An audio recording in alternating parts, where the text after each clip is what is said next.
Assalamualaikum warahmatullahi wabarakatuh. Kali ini saya akan membahas tentang contoh soal untuk materi korelasi dan regresi. Contoh soalnya seperti ini. Jadi suatu penelitian ingin dilakukan untuk mengetahui hubungan antara jumlah telemarketing dan jumlah barang yang terjual.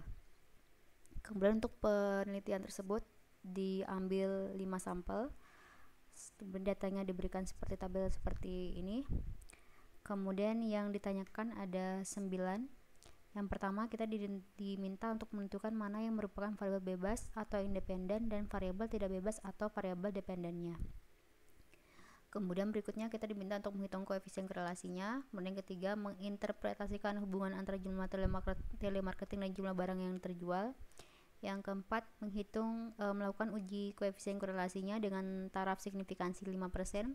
Kemudian menggambar scatter plotnya. Berikutnya lagi menentukan model regresi dari data di atas, kemudian menginterpretasikan koefisien regresinya, kemudian mengestimasi jumlah unit yang terjual jika jumlah telemarketingnya adalah 15. Kemudian yang terakhir adalah melakukan uji koefisien regresi dengan taraf signifikansinya adalah 5%.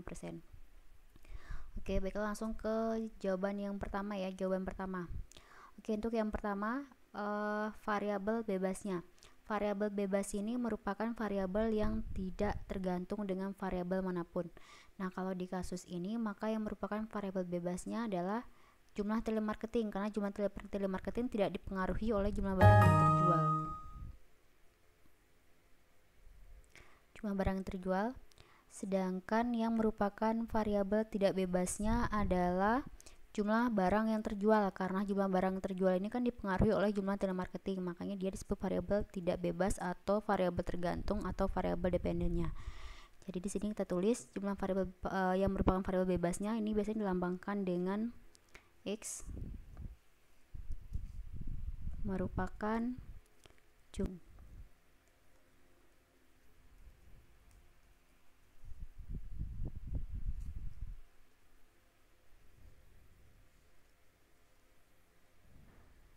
Kemudian variabel tidak bebasnya yaitu variabel Y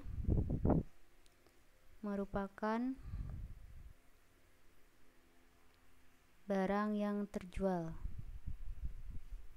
Jumlah. Oke, kemudian selanjutnya adalah kita akan menghitung koefisien korelasi. Untuk menghitung koefisien korelasi, sebaiknya kita membuat tabel seperti ini. Tabel seperti ini dulu. Jadi kita butuh 8 kolom ini. Kalau kolom pertamanya tidak saya hitung, di sini n ini merupakan sampelnya. Ini sampel pertama, nilai x-nya 20, nilai y-nya adalah 30. Nah, di sini kita masukkan semua data dari variabel bebasnya yaitu variabel x. Sedangkan yang kolom kedua ini merupakan kita masukkan data untuk semua variabel tidak bebasnya atau variabel y. Kemudian untuk kolom berikutnya kita akan menghitung x min x bar. Nah, berarti sebelum itu kita harus punya dulu nilai x barnya berapa atau y barnya berapa. Nah, sebelum ke sini berarti kita harus menghitung dulu jumlahnya ini berapa, kemudian baru dicari rata-ratanya. Demikian juga dengan yang variabel tidak bebasnya. Oke, langsung saja. Untuk yang bagian pertama, kita akan mencari nilai x barnya. Sebelum mencari nilai x barnya, kita akan jumlahkan dulu nilai x-nya ini. 20 tambah 40 tambah 20 tambah 30 tambah 10. Ini nilainya adalah 120. Maka nilai x barnya itu adalah sini. Maka nilai x barnya adalah 120 dibagi dengan 5. 120 bagi 5 adalah 120 bagi 5 sama dengan 24. Oke, kita sudah memperoleh nilai x barnya. Berikutnya kita akan menghitung nilai dari y barnya. Kita akan menghitung nilai y bar. Kita hitung jumlahnya dulu. 30 tambah 60 tambah 40 tambah 50 tambah 20 itu nilainya adalah 200. Maka y barnya adalah 200 dibagi dengan 5 adalah 40. Nah, selanjutnya setelah kita memperoleh nilai x bar sama y bar, baru bisa mengisi kolom yang ketiga. Kita akan mulai mengisi kolom yang ketiga. Ini x min x bar, berarti nilai x ini dikurangi dengan nilai x barnya. 20 dikurangi 24 adalah negatif 4. 40 dikurangi 24 adalah 16. Kemudian 20 dikurangi 24 adalah negatif 4. Kemudian 30 kurang 24 adalah 6. 10 kurang 24 adalah negatif 14. Untuk kolom ini kita tidak perlu menjumlahkan. Berikutnya kita akan mengisi kolom Y min Y bar. Berarti ini semua dikurangi dengan 40. 30 dikurangi 40 adalah negatif 10. 60 kurang 40 adalah 20. 40 kurang 40 0. 50 kurang 40 itu 10. 20 kurang 40 adalah negatif 20.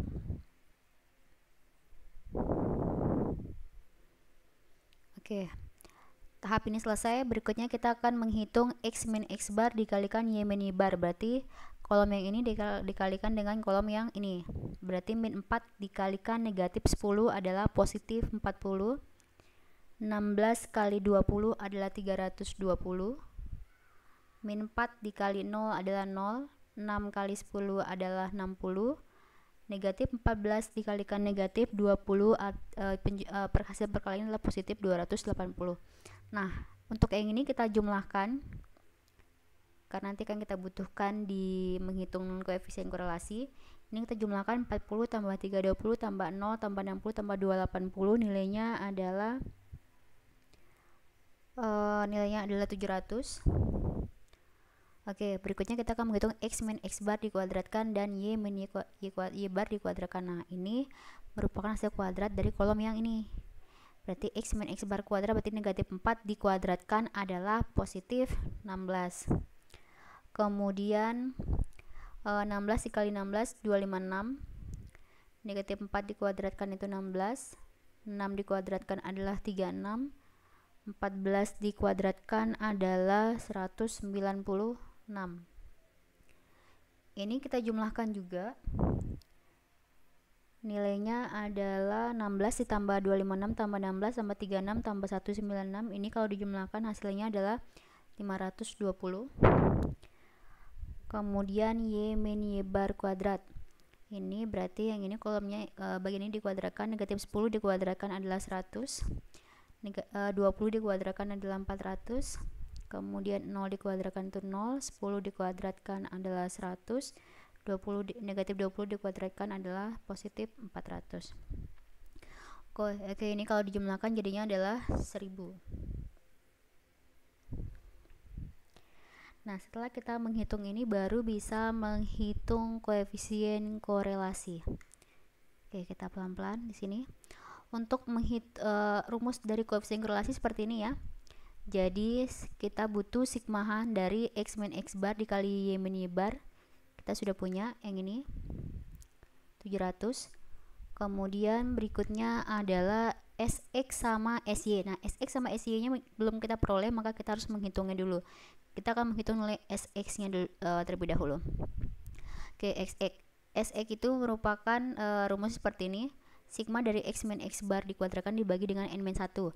Nah, di sini sigma dari X min X barnya adalah yang ini, 520. Kemudian N-nya adalah jumlah sampelnya adalah 5 dikurangi 1.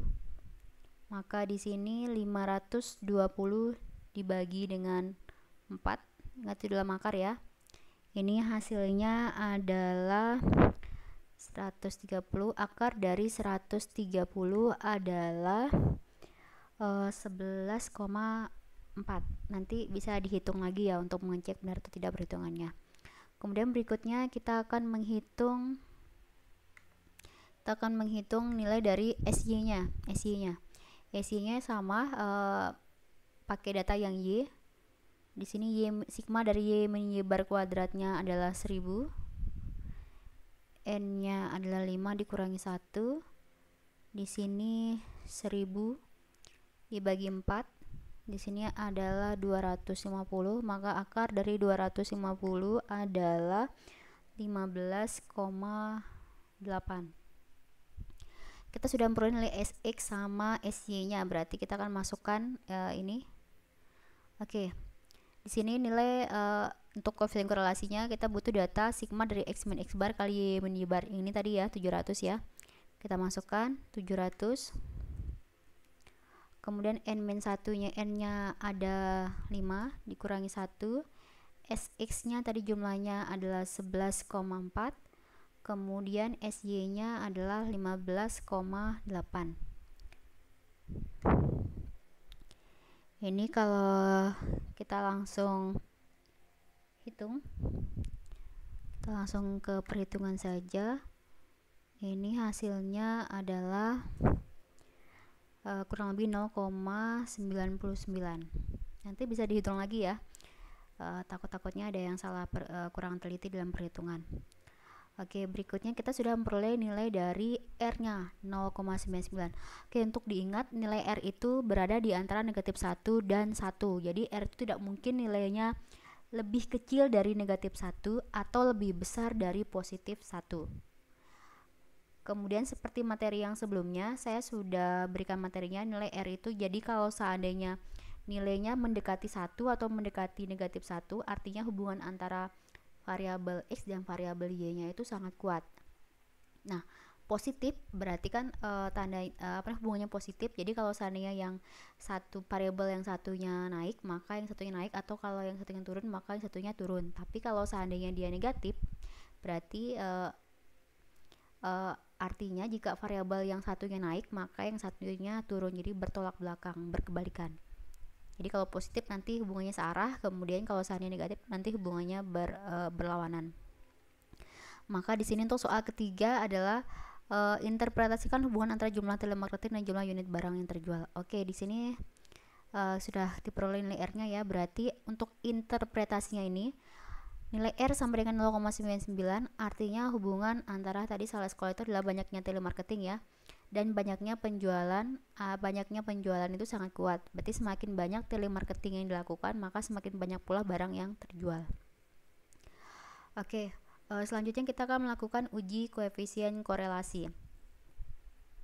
Jadi yang nilai R sama dengan 0,99 ini akan kita uji. Ini kan nilai R 0,99 untuk sampel. Nah, ini perlu diuji apakah di populasi juga jangan-jangan nilai koefisien korelasi di populasi itu sama dengan 0. Nah, maka itu yang akan kita uji. Kalau seandainya sama dengan 0 kan berarti kan dia tidak ada hubungannya. Jangan-jangan di sampel dia ada hubungannya, tetapi kalau di populasinya tidak ada hubungan, maka itu yang akan kita uji. Itu namanya uji koefisien korelasi. Untuk melakukan uji koefisien korelasi sama halnya dengan uji-uji hipotesis yang sebelum-sebelumnya. Jadi yang pertama kita akan menentukan hipotesisnya dulu. Hipotesisnya di sini adalah H0 itu bunyinya adalah rho sama dengan 0. Sedangkan H1-nya itu bunyinya rho tidak sama dengan 0. Nah, seperti yang sudah pernah saya ajarkan sebelumnya di teknik estimasi rho ini R ini merupakan estimasi dari rho. Rho ini sama ya, koefisien korelasi tapi untuk populasi. Kemudian yang kedua, menentukan taraf signifikansinya. Tadi di soal sudah diketahui bahwa alfanya adalah 5% atau 0,05. Kemudian statistik ujinya. Kita statistik ujinya menggunakan uji T ini. Rumusnya seperti ini. R dikalikan akar N-2. R-nya itu koefisien korelasi sampel. Dibagi dengan akar 1 min R kuadrat. Kemudian aturan pengambilan keputusannya pun sama. Jadi seperti ini. H0 ditolak jika T hitungnya, ingat karena ini kan tutil ya, tidak sama dengan, maka dibandingkan dengan nilai T tabel untuk alfa per 2 dengan derajat bebasnya adalah N-2. Jadi kalau di sini soalnya adalah 0,05, berarti di sini 0,05 dibagi 2 adalah 0,025. Kemudian N-2 adalah 5 kurang 2 adalah 3. Oke, maka kita akan mencari nilai T tabel untuk alfanya adalah 0,05 di bagian tutil ya, di bagian tutil. Kemudian derajat bebas atau derajat kebebasan atau degrees of freedom-nya atau DF sama aja. Ini 3. Kita cari di sini nilainya adalah 3,182. Sehingga kita tulis di sini H0 ditolak jika T hitungnya lebih dari 3,182. Ini aturan pengambilan keputusannya. Sekali lagi, aturan pengambilan keputusannya adalah H0 ditolak jika terhitung lebih dari 3,182. Selanjutnya kita akan melakukan perhitungan ya, sebelum mengambil kesimpulan. Jadi di sini T-nya R dikalikan akar N-2. R-nya tadi adalah 0,99. N-nya adalah 5 dikurangi 2. Kemudian tadi R-nya di sini 0,99. Hasilnya adalah di sini 0,99 dikalikan akar 3. Kemudian di sini 1 dikurangi 0,99 kuadrat itu adalah 0,0199. Ini hasilnya setelah dihitung adalah 12,155. Nanti dihitung lagi, sekali lagi dihitung lagi. Kemudian kita akan membuat kesimpulannya. Karena T hitungnya sama dengan 12,155. Nah, kemudian T tabelnya kita punya 3,182. Oke, 12,155 sama 31,82 pasti lebih besar 12,55. Di sini kita lebih besar. Nah, di sini karena lebih besar maka H0-nya ditolak. H0 ditolak.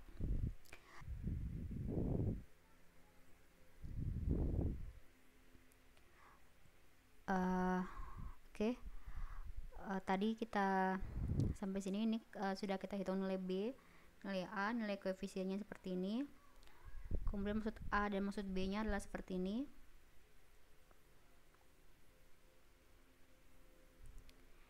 Selanjutnya adalah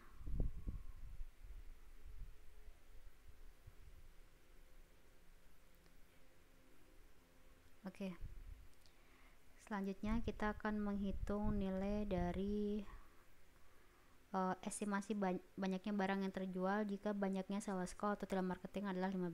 Nah, di sini kita masukkan saja ke rumus ini. Ini kita copy paste saja.